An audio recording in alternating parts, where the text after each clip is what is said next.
যুক্তরাষ্ট্রের president Donald Trump দাবি করেছেন ইরানের সঙ্গে একটি চুক্তি আজ পাকিস্তানে সই হতে পারে। ফক্স নিউজকে দেওয়া এক সাক্ষাৎকারে কথা বলেন তিনি। একই সঙ্গে ট্রাম্প জানান, আলোচনার অগ্রগতিতে উন্নতি হলে তিনি নিজেও ইরানের শীর্ষ নেতাদের সঙ্গে সাক্ষাতে প্রস্তুত আছেন।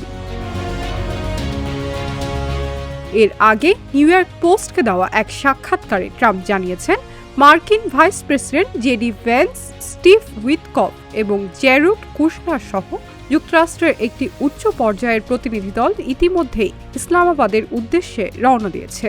তারা কয়েক ঘন্টার মধ্যেই সেখানে পৌঁছানোর কথা রয়েছে।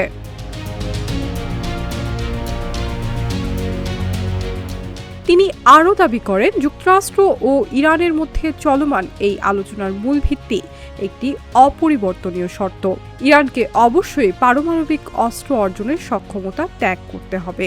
এদিকে এই আলোচনার প্রকৃত অগ্রগতি বা চুক্তি সইয়ের বিষয়ে স্বাধীনভাবে কোনো নিশ্চিত তথ্য এখনও আনুষ্ঠানিকভাবে যাচাই করা যায়নি।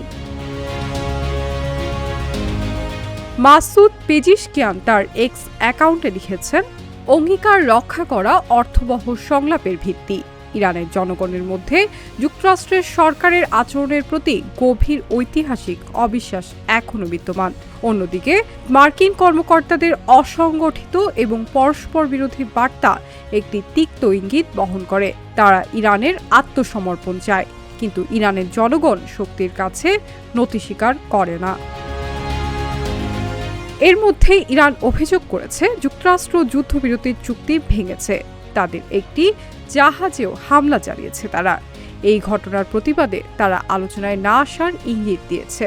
ইরানের এই চুক্তি সইয়ে যে অনীহা দেখা যাচ্ছে, সেই অবস্থায় কিভাবে যুক্তরাষ্ট্র এতটা নিশ্চিত হচ্ছে তাই এখন প্রশ্ন।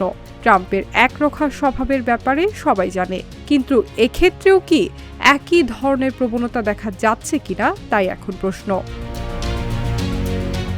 Shiny Alam Chowdhury, Dhaka journal.